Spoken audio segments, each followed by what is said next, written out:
Theme ni Back to Basics, Freedom Redefined. Na katika wasilisho hili tutakwenda kuona uhusiano kati ya uhuru ambao unakuwa redefined na afya na pambano kuu. Kwa vitu hivyo vitatu, uhuru, afya, pambano kuu, how are they connected? Na nitaanza kwanza katika muktadha wa pambano kuu, halafu tutakwenda kuona afya inaingiaje hapo, halafu mwishoni tunapataje uhuru. Wangapi tupo pamoja? Sawa. Sasa uhalisia wa maisha ya sasa ni kama ifuatavyo. Watu wana nyumba kubwa lakini wanaishi peke yao. Watu wana degree nyingi but less common sense. Advanced medicine, tiba ya kisasa, lakini afya mbovu. Watu wamefika mpaka kwenye mwezi lakini jirani hawamfahamu. Watu wana mapato makubwa lakini hawana amani ya moyo. Watu wana very high IQ but less emotions. Watu wana maarifa mengi lakini hamna hekima. Watu wana mahusiano mengi lakini hamna upendo wa dhati. Watu wana marafiki wengi sana kwenye mtandao but no best friend. Watu wana saa zenye gharama lakini hawana muda. There is lots of humans but less humanity. Ni kweli?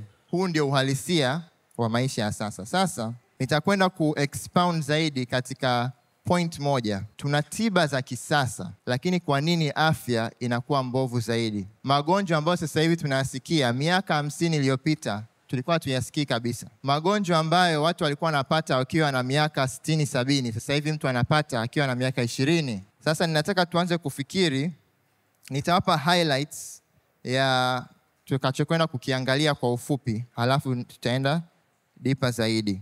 Uhalisia ni huu: watu wanalishwa na viwanda vya chakula ambavyo havijali kabisa kuhusu afya, na watu wanatibiwa na viwanda vya afya visivyojali kabisa kuhusu chakula. Narudia, watu wanalishwa na viwanda vya chakula visivyojali afya, na wanatibiwa na viwanda vya afya visivyojali chakula. Hizi picha nilizitoa tu mtandaoni, nikasema niviweke tu hapa niwaonyeshe. Sijaandika mimi. Mtu mwingine anasema kama daktari wako anakuandikia dawa bila kuanza kukuuliza chakula chako, namna yako ya kupumzika au kulala, mazoezi, maji unayokunywa, kama una stress au msongo wa mawazo, you don't have a doctor, you have a drug dealer.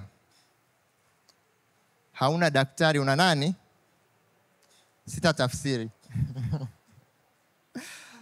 Hippocrates ambaye anaitwa ni father of medicine alisema miaka mingi sana iliyopita, kabla hujamponya mtu muulize kama yupo tayari kuacha yale mambo yaliyomfanya aumwe.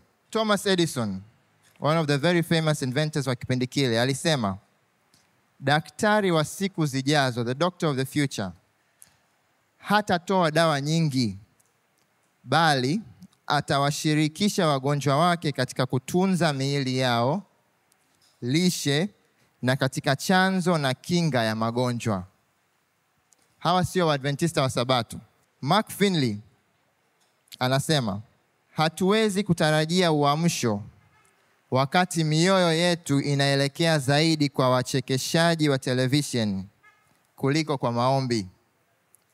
Hatuwezi kutarajia uamsho tunapovutiwa zaidi na michezo ya asubuhi kuliko ibada za asubuhi. Hatuwezi kutarajia uamsho wakati mawazo yetu yamejaa fikra za mitindo badala ya fikra za vazi safi la haki ya Kristo. Hatuwezi kutarajia uamsho tunapokiuka ujumbe wa matengenezo ya afya kiasi kwamba akili zetu zimeziba na kushindwa kutambua sauti ya Roho. Unapokiuka kanuni za afya, akili yako inafanyaje? Inaziba. Hivyo unashindwa kutambua sauti ya Roho. Mtu fulani niliona pia aliposti anasema you don't have insomnia, you're just poisoned with artificial light. Very interesting.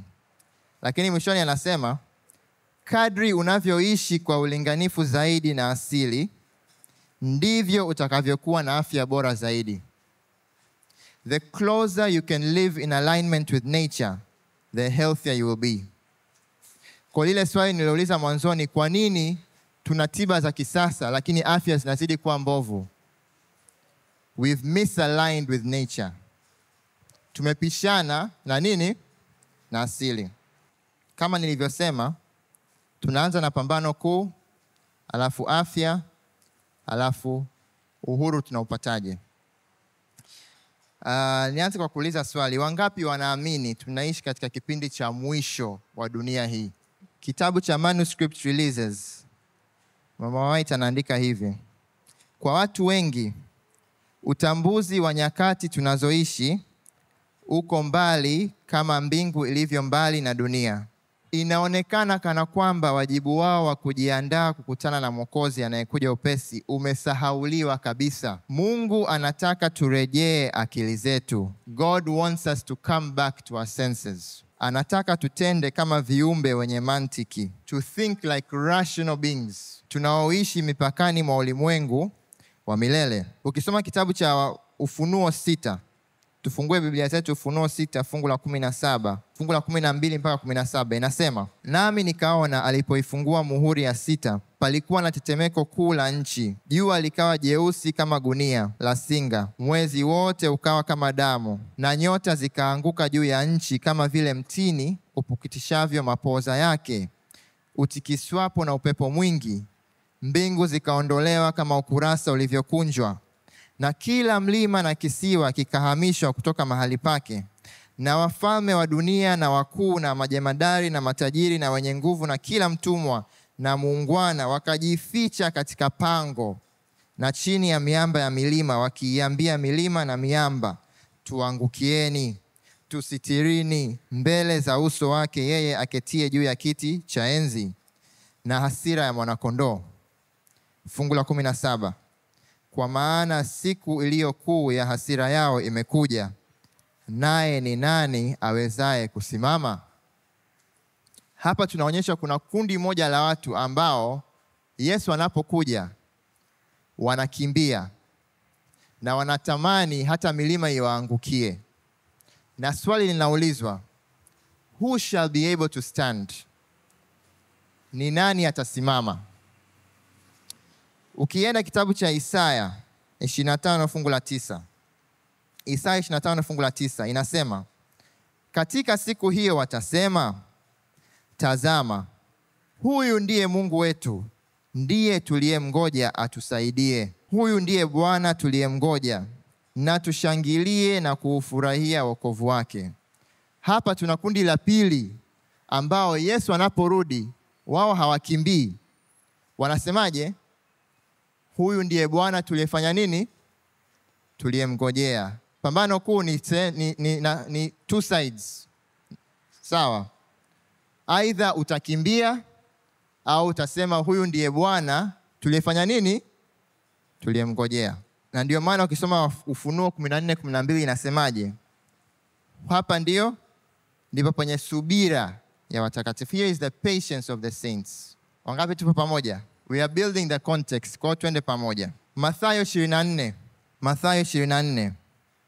Wanafunzi wa Yesu walimuuliza Yesu swali ambalo nitalisoma kuanzia fungu la 3.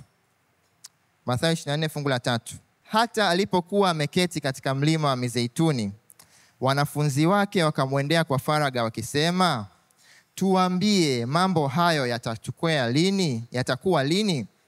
Nayo ni nini dalili ya kuja kwako na ya mwisho wa dunia? Yesu akajibu akawaambia, angalieni mtu asiwadanganye.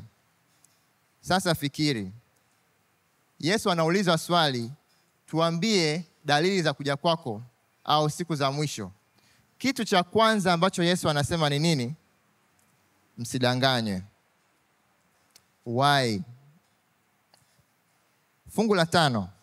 Kwa sababu wengi watakuja kwa jina langu wakisema, mimi ni Kristo, nao watadanganya wengi. Kwa kitu cha kwanza ambacho Yesu anakitaja kama dalili ya kuja kwake ni nini?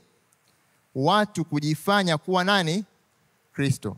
Na naanza hiyo chapter yote na matukio yote kwa kusema msifanyaje?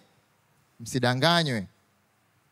Ukiruka fungu la 11, na manabii wengi wa uongo watatokea na kudanganya wengi. Anarudia tena mara ya pili. Utafanyaje? Utadanganywa. Ukiruka fungu la 22, na kama siku hizo zisingalifupizwa asingeokoka mtu yeyote, lakini kwa ajili ya wateule zitafupizwa siku hizo. Wakati huo mtu akiwaambia, tazama Kristo yupo hapa au yuko kule, msisadiki. Anarudia tena mara ya 3.